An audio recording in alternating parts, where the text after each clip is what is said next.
Hello everyone, इस video में हम लोग देखने वाले हैं आईसी कर्व्स और आइसोकॉन कर्व्स।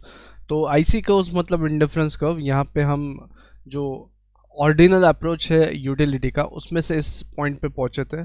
तो आईसी कर्व मतलब क्या, आपको जो क्वांटिटीज़ दिए वाई एक्सिस और एक्स एक्सिस पे दो अलग अलग गुड्स के, उस आईसी कर्व पे आप कोई भी क्वांटिटी कोई भी कॉम्बिनेशन ले लीजिए, आपको दो कोई भी कॉम्बिनेशन में से सेम यूटिलिटी मिलता रहेगा। क्लियर? कोई भी पॉइंट ले लीजिए।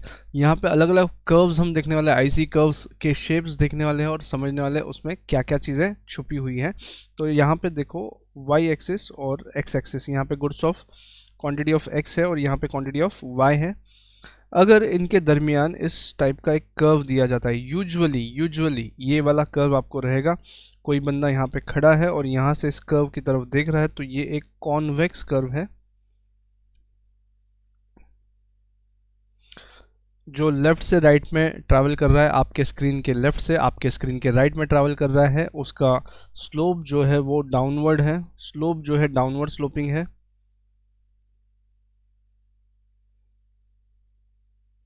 उसके बाद में स्लोप और स्पीड ये डिमिनिशिंग है, डिमिनिशिंग स्पीड से नीचे आ रहा है।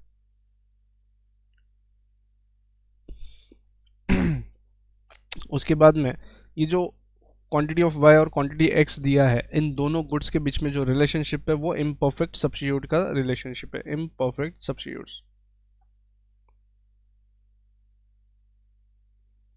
Imperfect substitutes.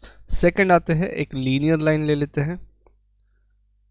अगर आपका आईसी कर्व कुछ इस तरीके से, तो मान लीजिए ये आईसी कर्व है ही नहीं, या ऐसा आईसी कर्व होता ही नहीं है, ये just for the sake of understanding आपको दिया गया है।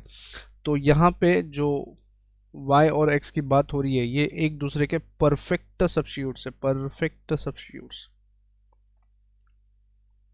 ये भी एक डाउनवर्ड स्लोपिंग कर्व है और इसका जो स्लोप है वो कांस्टेंट है और ये एक लीनियर स्ट्रेट लाइन है।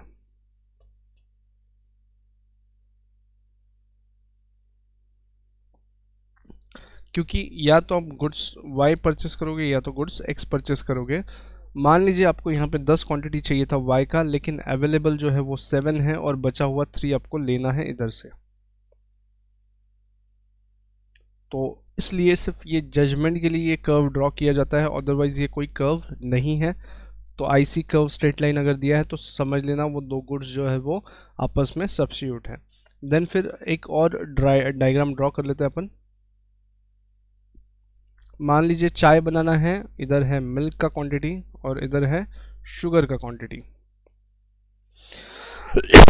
तो यहाँ पे आपको अगर एक कप चाय बनाना है तो एक कप आप मिल्क यूज़ कर रहे हो और एक चम्मच शक्कर यूज़ कर रहे हो। अगर आपको 2 कप बनाना है तो you are using 2 cup of milk and 2 चम्मच शक्कर। तो देखो ये आइसो कॉन्ट, ये कुछ इस तरीके से आप कवर कर लोगे। जब जब आपको क्वांटिटी बढ़ाना है तो सेम प्रोपोर्शन सेम रेशो में आपको इनपुट्स बढ़ाने पड़ेंगे।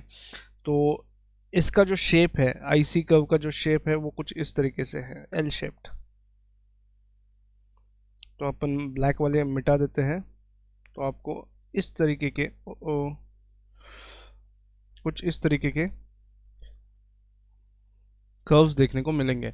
अगर आपका आईसी कर्व एल शेप्ड है, ये कौन सा शेप है? L shaped, L shaped. तो they are perfect compliments, they are compliments. उसके बाद लास्ट वन, एक कर्व ये पूछा जा सकता है आपको, इस टाइप का आइसो कर्व। ये आइसो कर्व ओरिजिन से देखा जाए तो कॉनकेव है, उसका एमआरएस इंक्रीजिंग है। इसका मतलब क्वांटिटी ऑफ y को गिव अप करके आप क्वांटिटी ऑफ x की तरफ बहुत भागना चाहते हो। डन। और यहाँ पे इंक्रीजिंग रिटर्न्स मिल रहे होंगे तभी आप ये कर रहे हो। तो काफ़ी सारे क्वेश्चंस आ जाते हैं इसमें।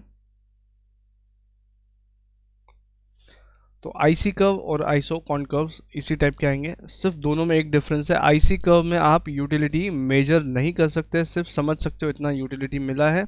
और आइसो कॉनकर्व में आप आउटपुट डिटरमाइन कर सकते हो कि इतना इनपुट देने के बाद आउटपुट कितना आएगा। ये मेजर डिफरेंस है दोनों के बीच का। आई होप ये कर्व्स के शेप आपको समझे होंगे।